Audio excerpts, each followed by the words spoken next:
আমার মনে হয় আদালত দেখবে সেটা। যেই বক্তব্যর কথা বলছেন সেটা নিয়ে আমরা অলরেডি একটা স্টেটমেন্ট দিয়েছিলাম। জাতীয় নির্বাচন ও ডাকসু নির্বাচন আমার মনে হয় না এক, আপনি যদি জানেন। আর হচ্ছে সামনের দিনে দেখা যাবে। এখন আপনারা যা দেখতে পাচ্ছেন সামনের দিনগুলোতে পরিষ্কার সেটাই দেখতে পাবেন।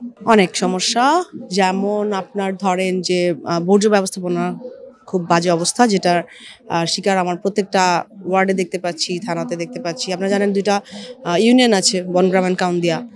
ব্রিজের একটা অনেক বড় অভাব, যেটা অনেক দিনের চাওয়া তাদের। তারপরে মেডিকেল ব্যবস্থা, স্বাস্থ্যসেবার, শিক্ষা প্রতিষ্ঠানগুলোর মান বিগত 15 বছরে মানে এমন অবনতি হয়েছে যেগুলোকে আসলে খুব প্রায়োরিটিতে সামনে আনতে হবে। প্রত্যেকটা জায়গায় গেলেই সেখানে শোনা যাচ্ছে।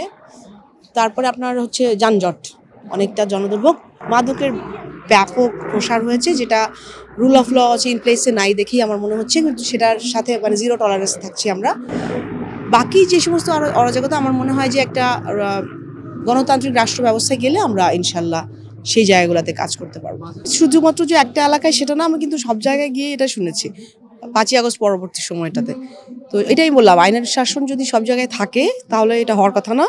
তো ওইটা একটা মনে হয় স্থায়ী সরকার ব্যবস্থা দরকার, এই জন্যই নির্বাচনটা খুব দরকার। এবং গণতান্ত্রিক রাষ্ট্র ব্যবস্থায় আমরা যদি আসি ইনশাল্লাহ ধানের শীষ, তাহলে এটা একটা ব্যবস্থাটা দরকার। এখন যারা সরকারে আছেন হয়তো সমস্যাগুলো তাদের সামনে কি আসছে কিনা বা কিভাবে তারা হ্যান্ডেল করছে এটার উপর ডিপেন্ড করছে। গতানুগতিক সময় 15 বছরে যেভাবে সকলের অধিকার আদায়ের জন্য ছিলাম, আমাদের সাথে যারা ভিকটিম ছিল আপনারা জানেন, নারীদের সাথে ছিলাম, তাদের অধিকার আদায়ের জন্য ছিলাম।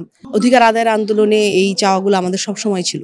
তো সেখান থেকে কেউ উদ্দেশ্যপ্রণোদিতভাবে কিছু করলে ওটা আসলে আমার মনে হয় যারা আছেন আদালতে আছেন তারা, আপনারা জানেন যে আমরা রক্ষণশীল পরিবার থেকে এসেছি, মুসলিম রক্ষণশীল পরিবার থেকে এসেছি, এবং বিধানের বাইরে বলার মতো কোনো জায়গাই নেই আসলে সেখানে। এটা পরিকল্পিতভাবে বলে আবার ওটাকে প্রতিষ্ঠা করার জন্য যে উদ্দেশ্যপ্রণোদিত কাজগুলো হচ্ছে, আমার মনে হয় মানুষ বুঝতে পারছে। আমি নারীদের যে নিরাপত্তার কথা, ন্যায় বিচার আর নিরাপত্তা, সেই জায়গা থেকে আমরা ইনশিওর করতে চাচ্ছিলাম যে না, পারমিশনের ভিত্তিতে, ন্যায় বিচারের ভিত্তিতে তখন যদি হয় তাহলে ওটা যুক্তিযুক্ত হয়। এবং এখানে আসলে বিধানের বিরোধিতা করার কোনো কথাই আসেনি।